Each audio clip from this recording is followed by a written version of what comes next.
Hey everyone, welcome to our first live. This is the Brand Power podcast / live. We're kind of combining the two here. And so we're just going to get going with it. And I'd really like to start off by, giving everyone to know a little bit about our guest here. Why don't you tell everyone a little bit about yourself? Absolutely. Well, thank you for having me. And I'm very excited to this conversation with you. My name is Amine. I am a personal brand ghostwriter for brand strategists. That's the new niche that I'm working on.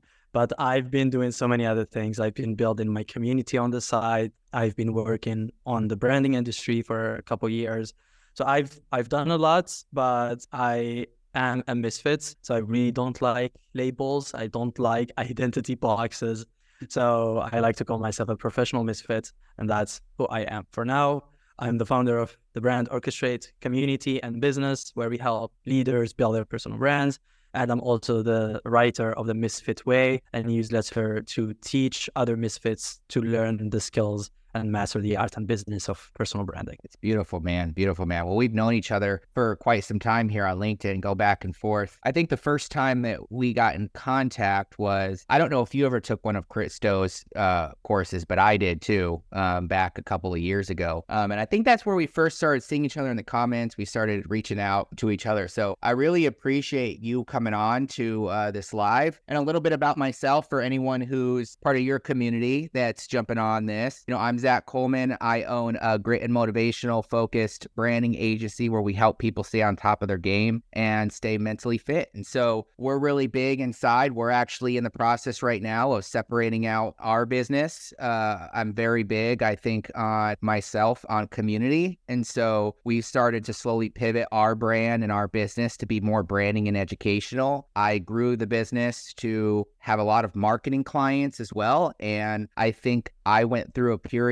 in my life about 2 to 3 years ago where I was having complete burnout in my business and within my agency. And I was like, what is my problem? Why am I not happy? A lot of it came down to my ability to have to go through a lot of personal development and understand personal tribulations. And I have 3 children now, so that was part of it. But really understand that. And I really came to the conclusion that I wasn't happy because I wasn't building, my business was evolving towards something that I just wasn't happy about it evolving to. I'm a marketer that hates marketing. I'll just say that, it's not that I hate marketing. It's that I hate what marketing's become. And my values are very aligned with letting people come to us. And so that's where we've been slowly starting to evolve our agency. We're very big in the sports and athletic realm, working with athletes, personal branding for professional and retired athletes, as well as helping anyone who has an athletic driven personality kind of find their mark and build their legacy. So that's a little bit about me, just so everyone knows on the call. I think the biggest thing that we're going to kind of go over through the said title list is community. I brought it up a little bit. You brought it up in what you do all the time. I do think that you and I have a little bit of a different sense of what community means, but I think it all comes down to the same core. So let's kind of go through that a little bit. I want to hear your take a little bit on, you mentioned going from personal to brand to community and what your real definition of a community is to you. And then we can see how that overlap with each other. Yeah, well, that's a great question. And I also want to back that up, that you were the branding guy. I was the community guy a couple of years ago. And then we met, and then I was like, how do you do that? And you were like, you're already doing a great work in the community space. And we were like, let's talk about community branding at some point in the future. That was way back. And then for some reason, we're now doing this. So yeah, what is community in general, and what is community for me? So I'm not going to be the person who's going to say I have like 20 years of experience. I'm the community expert. I'm not that. I'm just a person who built a community by mistake and by need, because I needed the community. I needed a group of people that I can connect with and feel like these are my people that supports me and where I'm going. Why? Because I was lonely as an entrepreneur. That's why I built a community. I'm not the person who builds a community because they want to increase business revenue, because they want to decrease churn, all of those lingo. I'm not that. So just wanted to say that out loud. As for what community is for me, I think community is a group of people who are aligned and gather together on a shared idea or purpose. So for me, the community that I've built, it used to be called the Brand Orchestrate community. Now the Brand Orchestrate is the business. But that community, the whole idea and shared purpose was people coming together to learn branding and strategy skills. We were a branding community because we were learning about that skill together. And eventually, we all wanted to run a business in that space. So we all have the same interests, similar-ish goals. So why not be in a community where we can learn from each other and grow as a group? So that is kind of my definition of community. Very curious to hear about your definition and what community means to you. Well, first off, I'd say that you kind of learned something, I think, a lot sooner than I see most business owners learning something.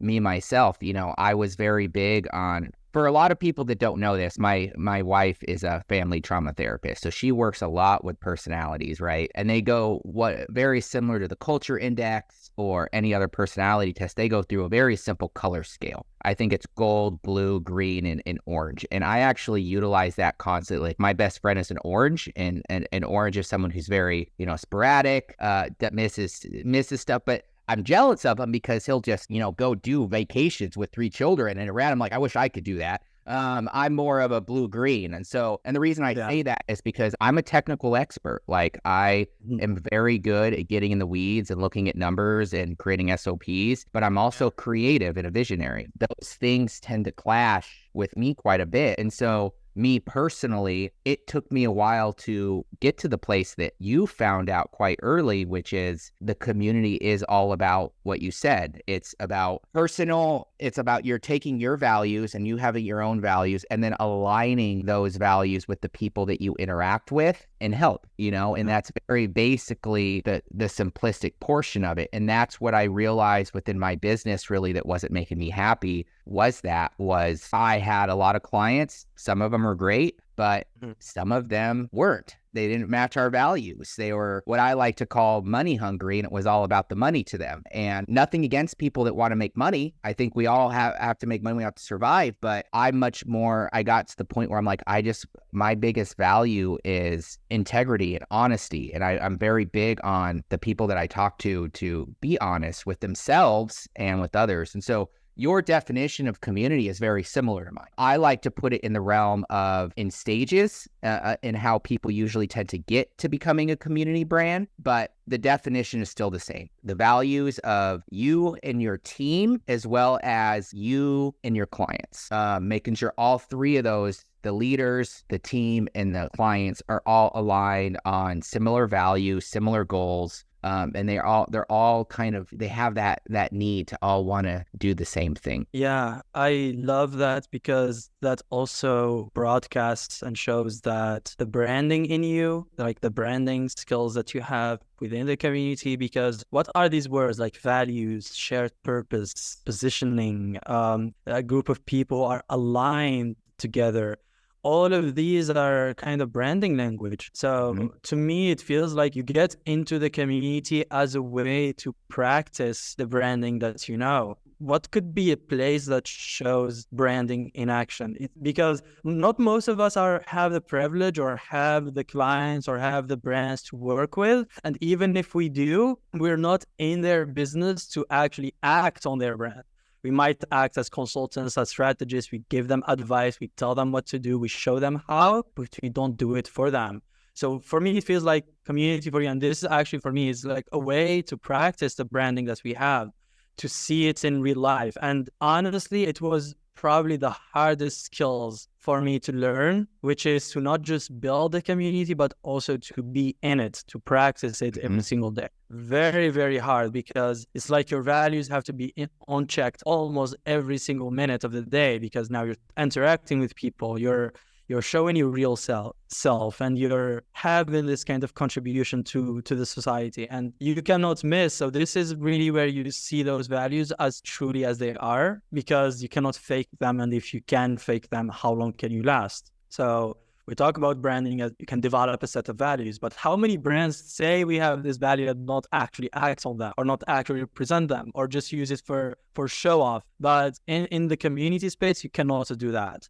So I think brand, and this is the kind of the topic of the day, which is community branding. I think when branding a community, when being a person of practice, you cannot fake your values. And if you can, you're going to be seen and you're going to be discovered very quickly. So what are your thoughts? Like, how do you see branding in action in the community space? I've actually come up with 3 pillars that aren't our values, but there's something that I've seen as I've continued to grow my brand that I think if anybody kind of takes into consideration will help them see themselves not just as a brand, but as a community brand. And those 3, I kind of define them within this 3 C's of branding. And I say the 3 things that really make someone build themselves is connection, contribution, and confidence. If I were to define all 3 of those a little bit more in detail, connection is, funny enough, all about building connection with oneself. If you're able to build connection with oneself, what tends to happen when you build connection with yourself? You're comfortable with yourself. You can then start attracting like-minded individuals that have the same morals, the same values as you.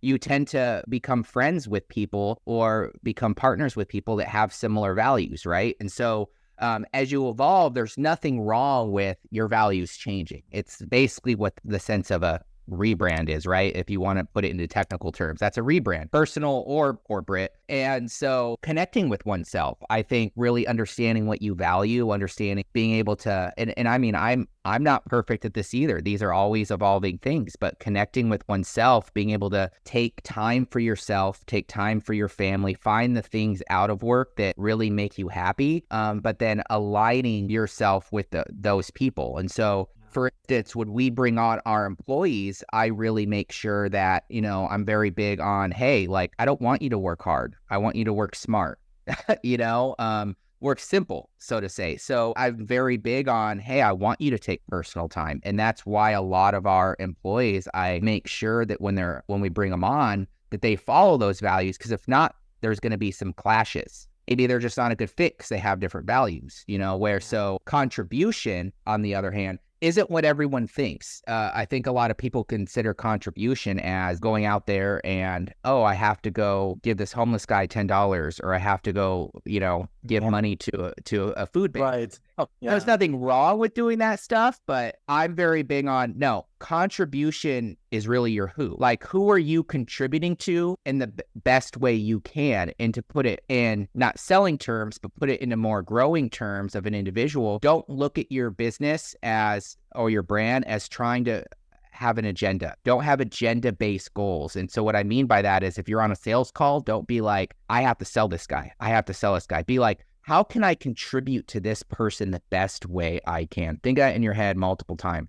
Can I contribute to them? Can I make a difference in this world with what I do and my specialty to make a difference in this person's life and the growth of their company? And if you put your mindset towards that contribution side more so than that, and that doesn't mean be free, people. It just means the best way you can to these individuals. And it will come back tenfold in the future. And lastly is confidence. I think it's the hardest one for people to understand, but confidence I look at more as becoming a self-leader and then being able to lead others. Back to your point on using your social platforms and you learning, I do something very similar.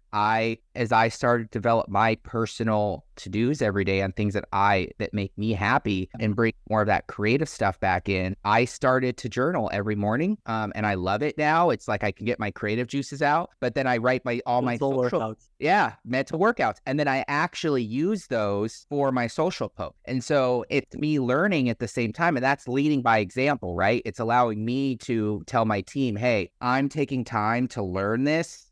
So that you can also understand that, hey, you're not in it alone, and I want you to learn as well and have your mental time and to learn things as well. And so I'd say that confidence, it goes twofold, because as you build confidence, that confidence will be seen within all the communication that you do, with the way you talk, with the way you visually communicate. If you're a brand or you're doing visuals, to the way you're doing messaging, that will all showcase. And funny enough, as you start doing that stuff better, that will build more confidence because now you're showcasing that confidence. And that's what's really bringing in the clients or bringing in the partners, or is you building that confidence up, which will, or better teammates, and that will start to build on itself. And so back to what you said, that's what I think the three things of building a community brand are all about. That was so insightful and so in depth. Let me try to unpack this for the listeners. So the three C's: connection, contribution / collaboration maybe, and then confidence.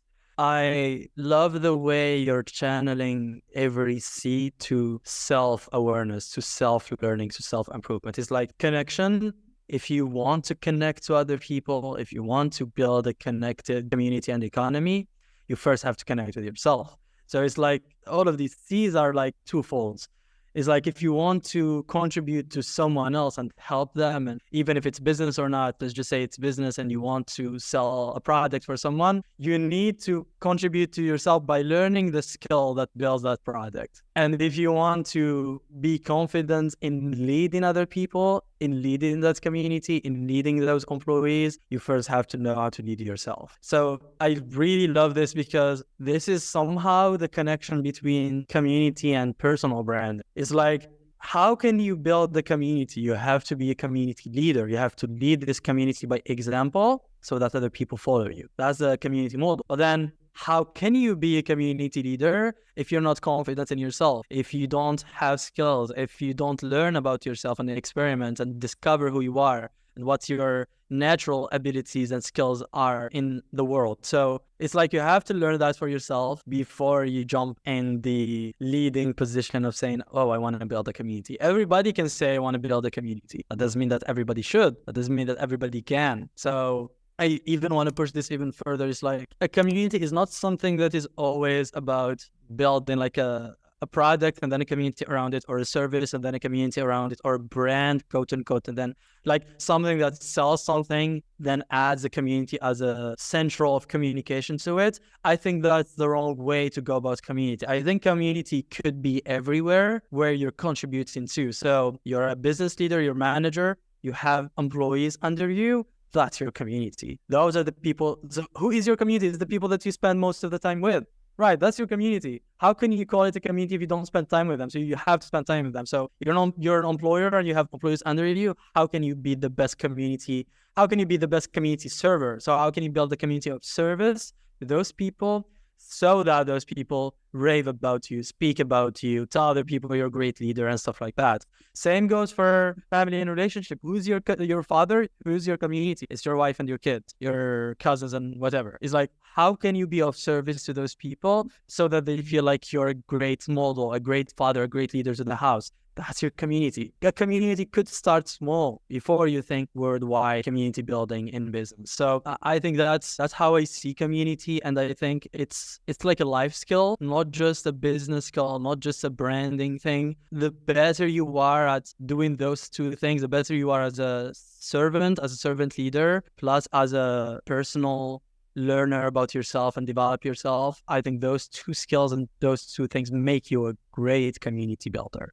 And if you're a great community builder, you're going to have a great community brand. Now, the question for you, Zach, is why maybe does the world need all of these communities for you? Why do you think communities are necessary to the world? I'm going to try to answer that in a story, if you don't mind. About 1.5 years ago to 2 years ago, when I was going through my shift in the business, I had, kind of this somewhat revelation. See, I was, when I was younger, I was always the one that was really unseen and unheard. And, with my friends, my family, I was always that third wheel, and it was always a trigger for me. And as I evolved and I started my own business coming out from the corporate world, I didn't know anything about this, community, right? I didn't think about that. I was just like, I need to grow this. And funny enough, my big sense of growth at that time was out of fear. I didn't know it at the time, but it was like, how can I prove to everyone that from when I was unseen or unheard, how can I prove to them that,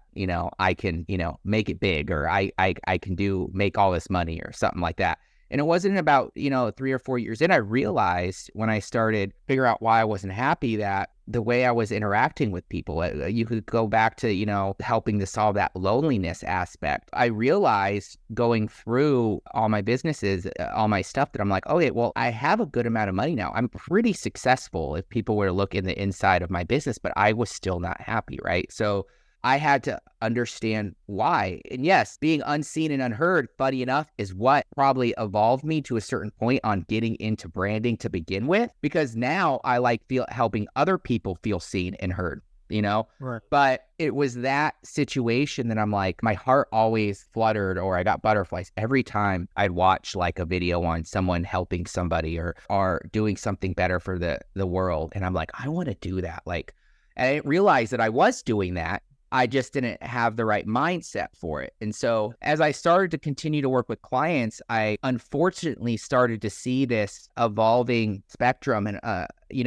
I think we can all relate to this, where a lot of clients are very transactional. They're like, hey, send us a scope, or what is your price? Yeah. I'm going to go price shop. And that stuff would really get to me. And that's the way the world somewhat has slowly started to evolve with social media, is people are just doing cold outreach, get their name out there, like trying to like build these businesses and make all this money. And it's like, but then you look at the internal of those businesses and the owner's not happy, the clients aren't happy, there's no retention. I'm like, why can't we go back to the old ways of people just connecting with each other, but we now use social media as a way for people to build relationship? And so I really do feel like that's kind of why the world needs more communities, is because we're all special, we're all unique, and we all have a way to contribute to the world in our own special way. I mean, in a sense, we're all brands. It's just having all of us be able to be happy and be able to make that contribution. And doing transactional back and forth situations is just an exchange of energy at the end of the day.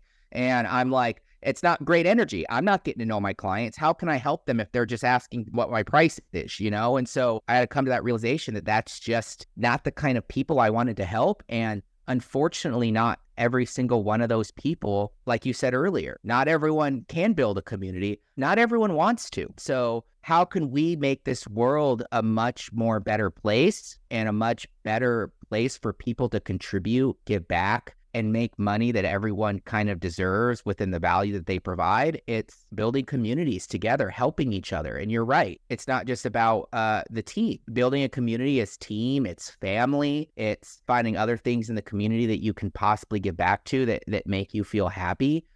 It's going to the gym, going on runs, whatever you feel like helps you be a better person.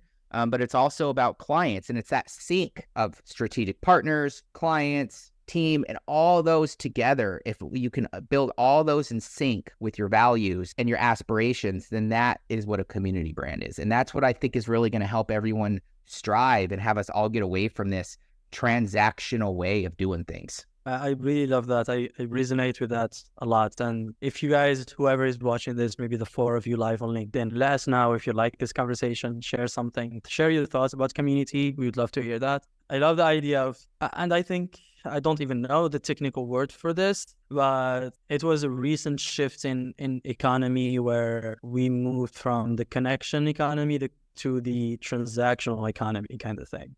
So I think that's where you're highlighting in your story that you don't want to work with people who don't match your values. You don't want to work with people who do not want to be understood, who do not want to be seen or heard. They just want to get to transaction, because we're way more than transactions. We're human beings, we're personalities, we're emotions, we're all of this complex things mixed up together that makes us who we are. And just, I love, there's a great story about my client. He told me this, and I have to share this. So he said that it's also a difference between cultures. So in the US, and this is a general observation, not all US people are like this, but let's just say some Americans just want to jump in directly transaction. So that's like the business culture that they have. They see your service, they want to work with you like instantly. They want to solve that problem today.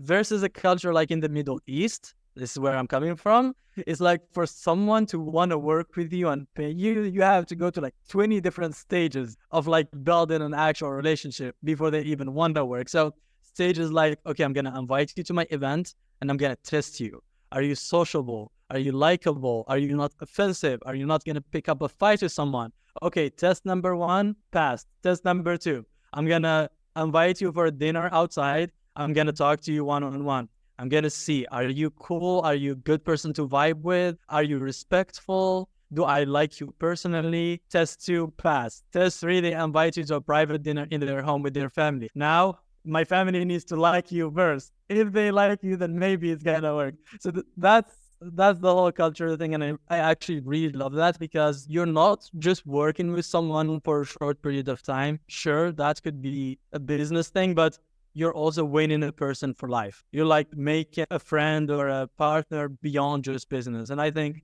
communities are kind of the gateway drug to do that.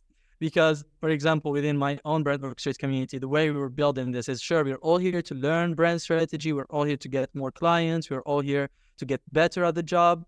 But guess what the outcome has for all of us? The outcome was us making friends with each other, was us knowing all your weird stuff, your funny stuff. I know more about your culture. I know what you like. I like to call you at the middle of the night. We joke around stuff. That's the outcome, not just the learning, because the learning vanishes away. For how long are you going to be a brand strategist? I don't know, a year, 2 years, 5 years, and then what? You're going to transition to a new career. That is going to be a new trend in the branding industry. But guess what sticks? Relationship, emotions. You made me feel good. You made me feel like I belong to a place. You made me feel like I'm worth talking to and listening to. And I think this podcast is an actual example of that. It's like, I'm not just here because I want to sell something or because I want to talk about community branding. I'm here because I want to listen to your stories and I want to get to know you, the person, because I'm doing this with you. I'm not doing this with a LinkedIn viral assistant or virtual assistant or whatever. So this is really community one-on-one. I think it's all about being more connection driven rather than like transactional driven. So I really loved your story, and I think that's... Yeah, it's funny you said that about people in the States in general, because, you know, a majority of our clients are here in the States. They're not all like that. I'll give an example. I'll give it a bad example and a good example. You know, I had a prospect come in, I think in February. He signed $100,000 contract with us, year contract. And we went through our due diligence and our funnel, like made sure that he was a good person. He was here in where I'm from in Arizona.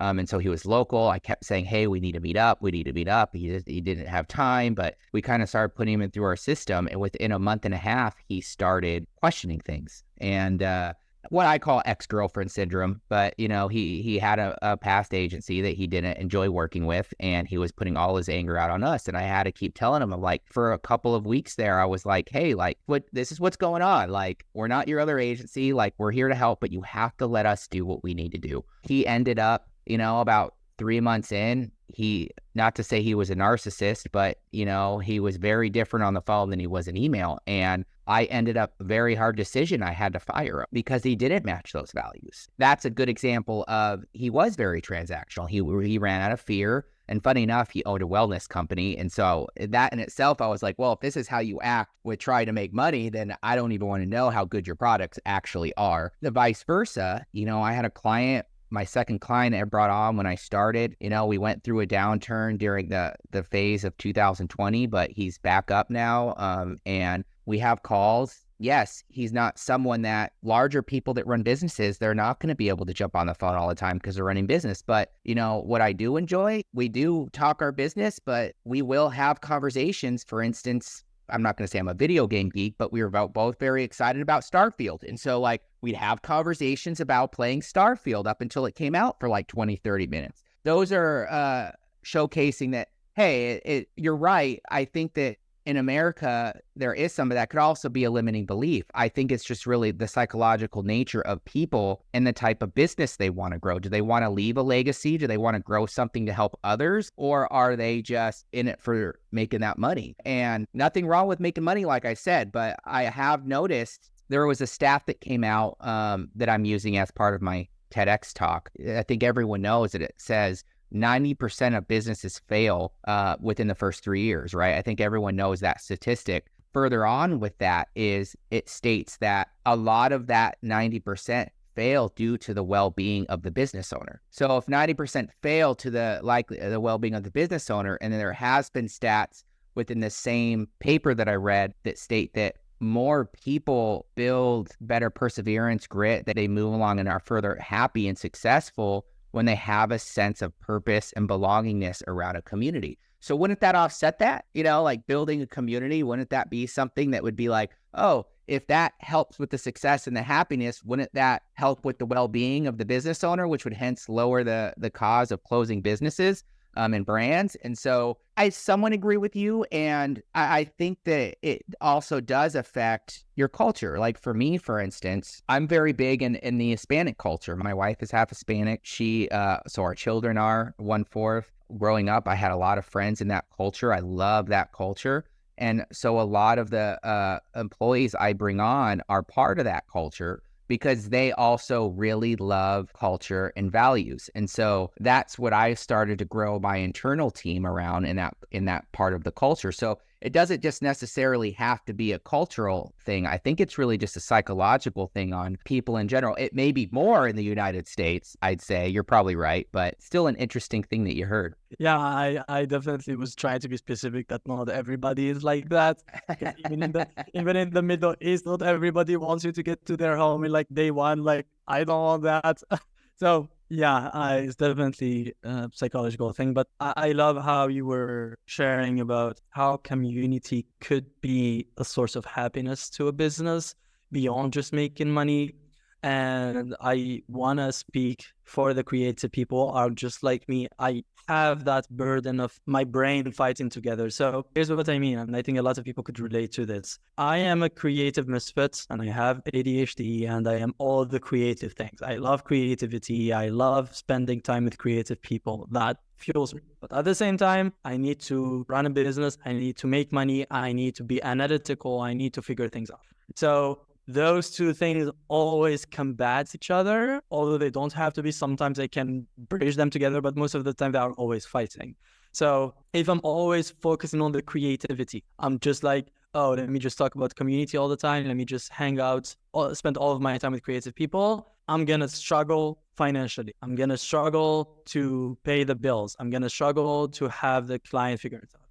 Versus the other way, I'm like, all in, sales, DMs, outreach, trying to make money, getting the ball going until I burn out because my creativity now has dropped out so much. Like my sense of purpose lives on the creative edge. So I'm working on this, but the question for me is how can I get the community person in me, find a business that works with it so that I'm being compensated for my value, but I'm also being consistently creatively fulfilled. And that's slightly where I started thinking about a community business model. And that's what I was doing for the last 2 years. I was trying to sell a community membership and I was trying to make money as a community builder. Eventually, I burned out because it was too much operational drag and it was only just like a team of one person. But that idea is still repeating itself on my brain. But the lesson here is this, and for me and for everybody who's listening as a creative person, maybe you can do both and maybe you can just do one thing that bridges the two, but you have to ask the question and you have to pick that thing and what it is.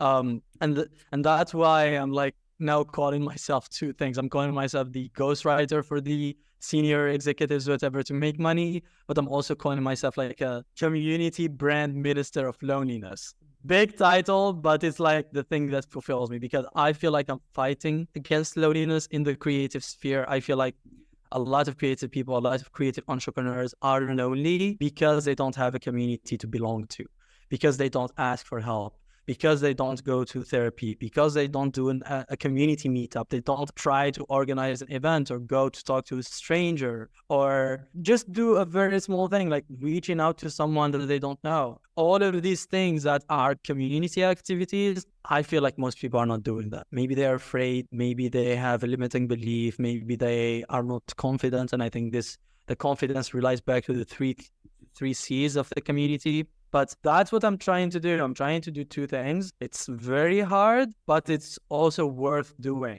because I cannot see myself not being purposeful, not being fueled through creativity. They also need to pay the bills. So how is that experience with you? Like the community creative aspect versus the business aspect? Like how do you balance? I think I brought it up a little bit earlier twice. I think that how I said that I had burnout a couple of years ago, the blue personality is very creative. The green one is very analytical and technical expert. Like I can code a website pretty dang easy. And that's my technical mind kind of going in and saying, oh, I can't be creative right now.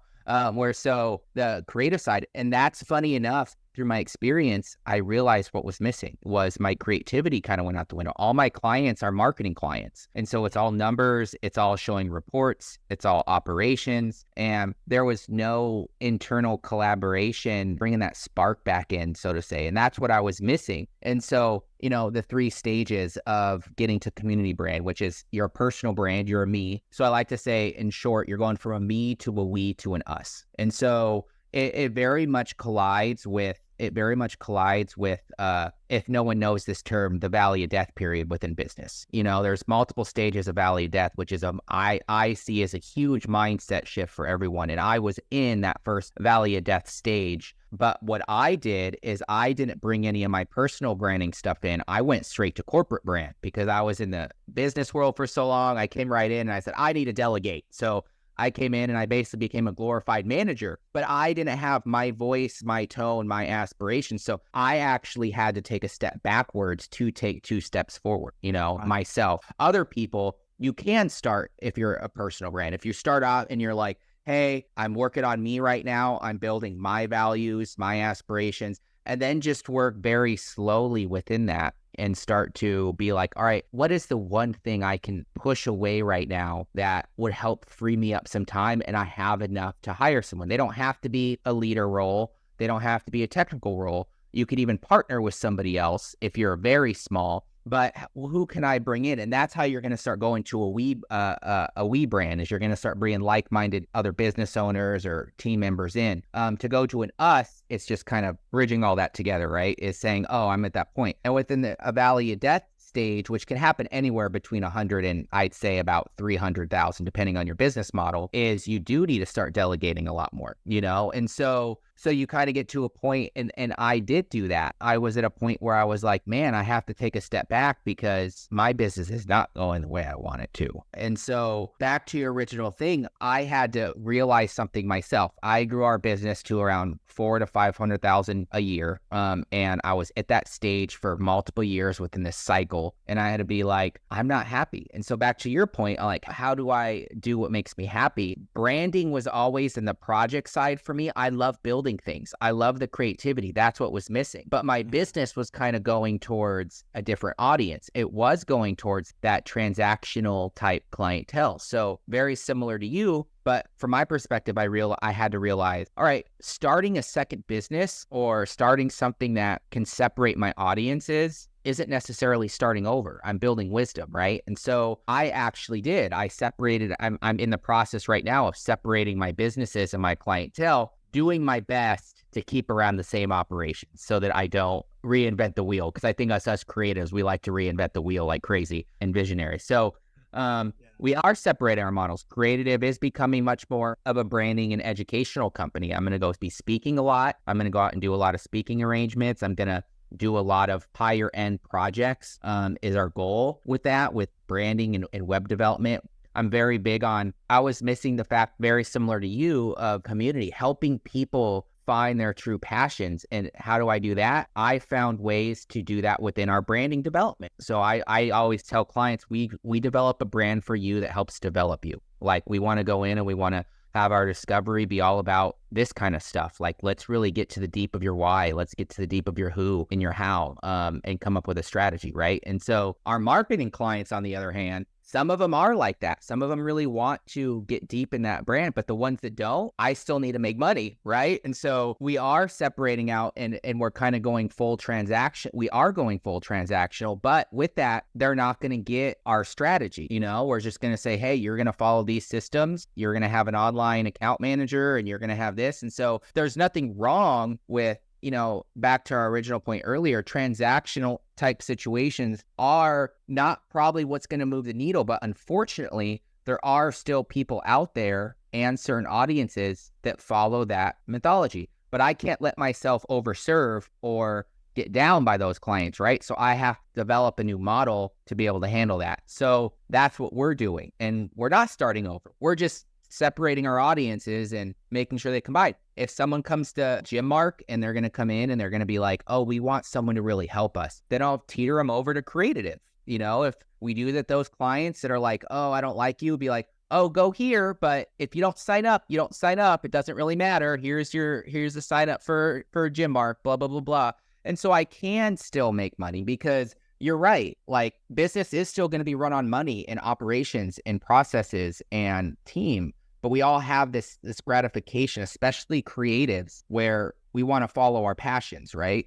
And so with you, for instance, I think for you to really align with that community, I think that you could go in and you could say, how do I take both of these things that I'm really good at, the one that I'm passionate about and the one that I am doing this? How do I make money from this and be happy? Maybe you have them as two businesses, but I agree with you that, hey, you have to have a sense within your business. And that's why you see a lot of leaders, owners of businesses that aren't the CEO. They're like the COO or the creative director because they don't want to do those responsibilities. And that's okay too. That is a lot to unpack, but you shared so much and I resonated with a lot of it. So one of them is this, and I think this could be a great recap. Why community matters, why community matters to you, why community matters to me. I think it's like a sheer responsibility. It's like the dent that you give to the world, where you have this sheer of responsibility to give back, to give without expectations, to give to people more like you who need someone who is maybe 10 years ahead, 20 years ahead, who've been in their shoes, to give them the perspective, to give them the tools, to give them the learnings. So I think that's why community is important, because that's kind of your responsibility of providing, of giving back to the society. Another thing about the creative versus the analytical business side of things is you mentioned that you're not really reinventing the wheel. You're not really like starting over. And I back that up because I think you also have developed the skills to do both. So even if it's a refresh or it starts over, you already know what to do. Plus, and I think this is where personal branding comes into place. The theory where maybe I disagree is that you might not even need to do both things or starting over. I think you can do all of them within just one thing. So I was watching YouTube this morning and this great YouTuber, vlogger, filmmaker called Peter McKinnon, amazing guy, love his brand. And he was talking to a YouTube expert, like the analytics guys.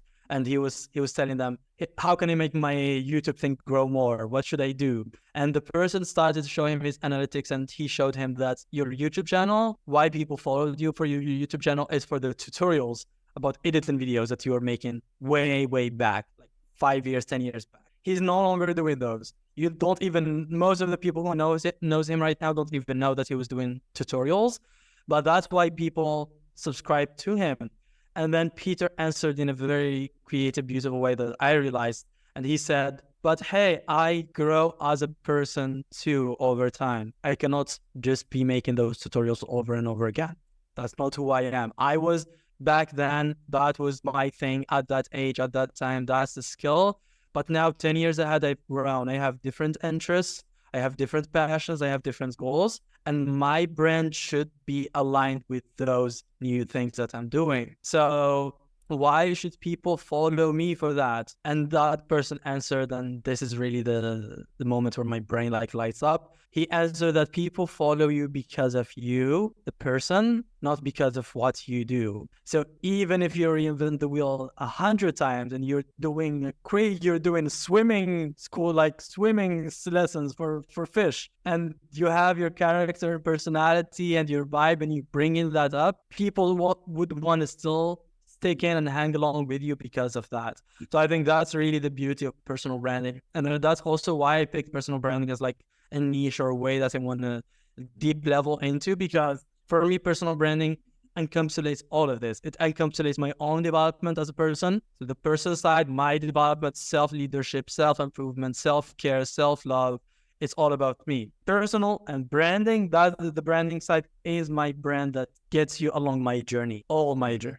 Not just the community journey, not just the strategy journey, not just the marketing business journey. It's all of it. So that's why I think personal brand is the key. And this is kind of the whole full circle of it. You start, you don't know what to do. So what do? You want to copy someone else. You want to pick someone else's shoes. So you put this identity label, this box, I'm a designer, I'm a strategist, I'm a copywriter. You take that, you don't know what you're doing, but that's just you. You want people to work with you for that. And then you start building your own brand and you start leaning into it. And now people follow you because of the brand, not just you. They follow the brand and therefore they know you because of it. But it doesn't end there, because what does the brand do? It serves its people. It's gather around other people. So now you're not just yourself, you're yourself with your company brand and with other people. So now what do? You serve those people consistently until you have like a tribe, like a cult of people who are there because you're the only person who serves them very well. So what do you have now? You have a community. But at the end of the day, you have your community, you have your brand, you have your skills, but now you have developed even more. You've grown in your journey. You might want to build another brand. You might want to build another business. Might not even want to be a business person. You might be a writer. You want to be an author, public speaker, whatever it is. So we're going back to the personal side of things. But guess what? When you're going back to the beginning of that circle, those people who came along are going to follow you. So it's like, it's an endless circle and it doesn't break when you start something new. So I really love that.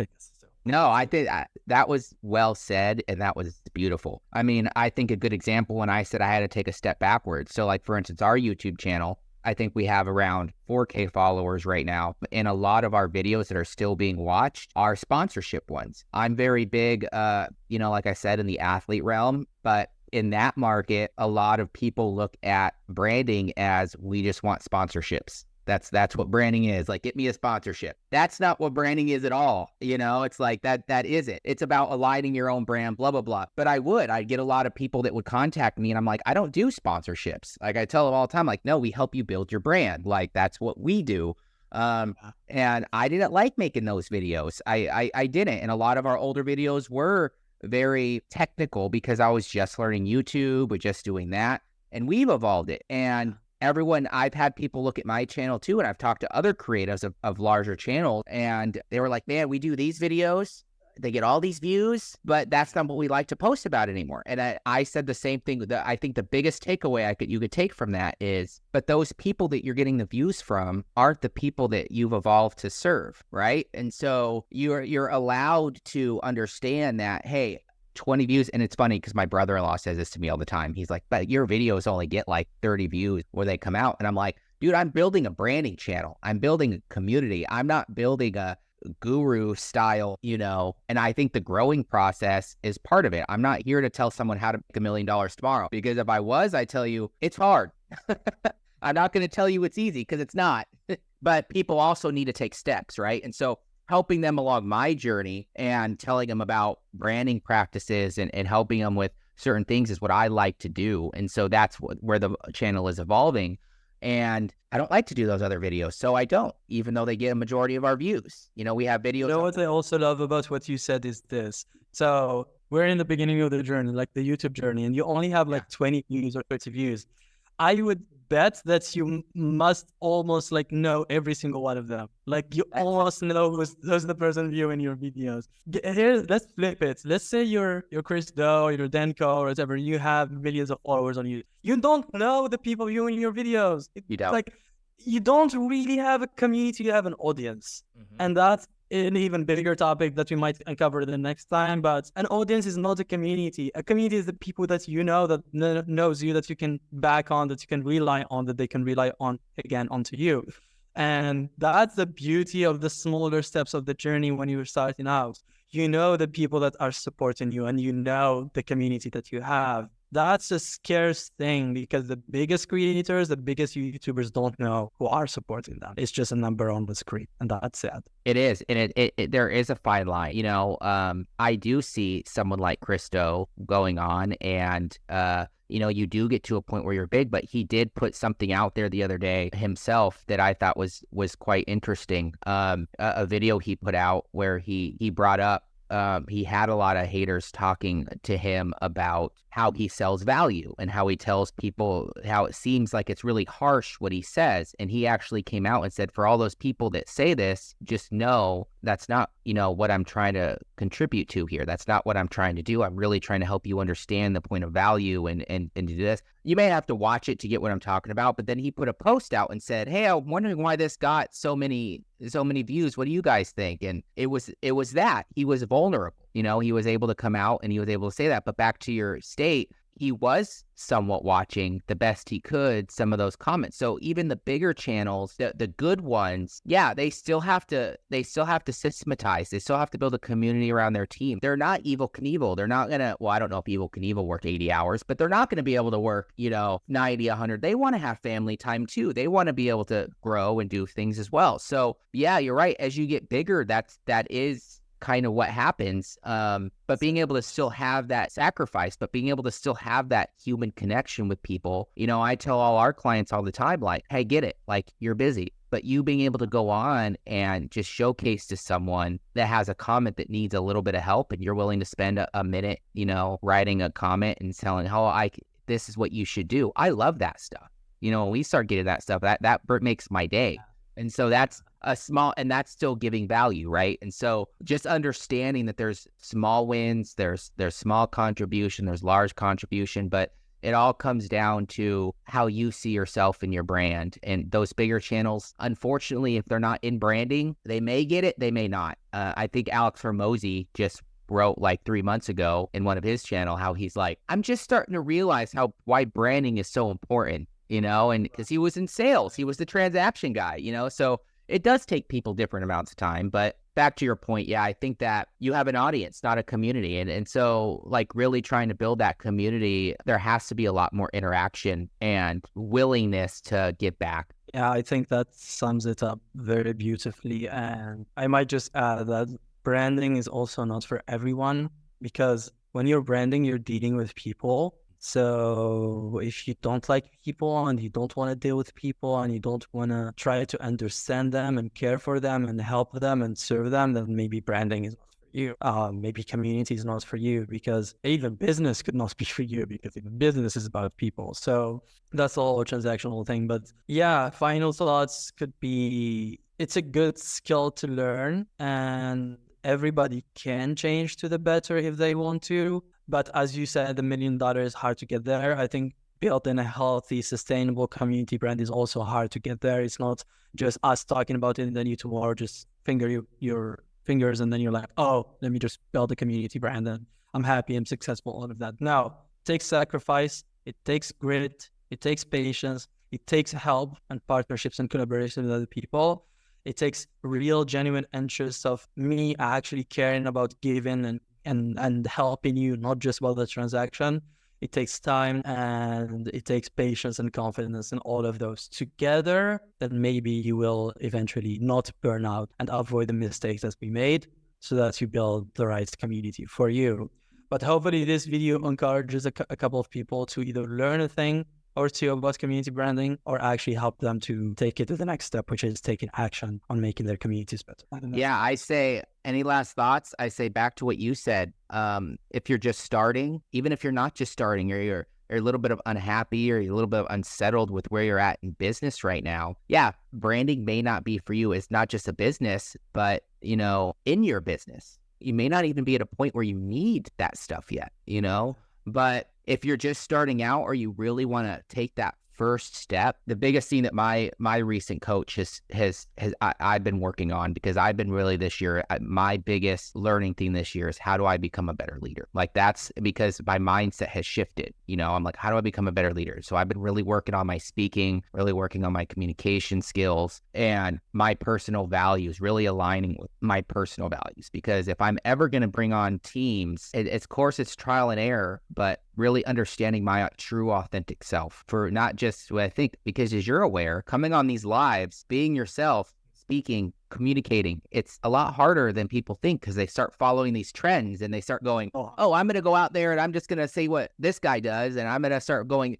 that's going to be my voice. No, you have your own voice. And so building that voice can be hard. It takes a lot. Like I said, I'm trying to build my authentic self right now. I think Cristo had the quote on this. It takes time to sound like yourself. Yes, that's a good one. There you go. Takes time. But to start that, work on your values. Say, what do I value throughout the day? Because it's going to help you in multiple ways. It's going to help you with burnout. It's going to help you with starting to enjoy the little things. Stay grounded within your life and your business. Because at the end of the day, your life and your business or your brand are kind of the same thing. They work hand in hand, you know? And so start working on yourself a little bit more. If you feel like you have a little bit of control in some things, just start watching, paying attention to those wins. Yeah, that was a great lesson. Thank you, Zach, for the full hour. I learned a lot. Hopefully you guys learned a lot of things with us together. If you do, share this, let the word spread out, and give us a nice comment. Like, what was one takeaway for you that you learned in the community branding space? And yeah, that's all I can say. Thank you, Zach, again.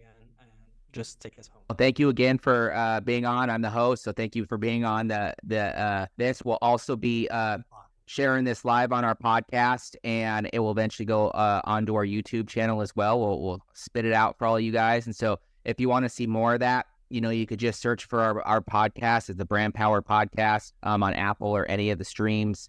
If you want to watch a lot of this stuff as we kind of break it up and try to give you more value through smaller, you can find us on our YouTube channel at Creative. Just search Creative in the thing. That will be switching to my name soon as I go back to a personal brand, but for now, it's still Creative. Why don't you tell everyone so that we can put in the comments as well as we start distributing that stuff where they can find you? Yeah, it's my name as well. Just type it as you see it. It's Amine Hammou. Type it as you see it. You can find me everywhere. I'm building my personal brand with the name. So even my YouTube channel is not my name. So you're going to find it there. All right. Beautiful. Well, thanks for being on, man. I really appreciate it. And I hope that everyone listening to this got a lot of value out of it. And you can reach out to either of us if you want to talk more about community branding or just growing. Yeah, or if you need a friend, let's be friends. But thank you. Let's be friends.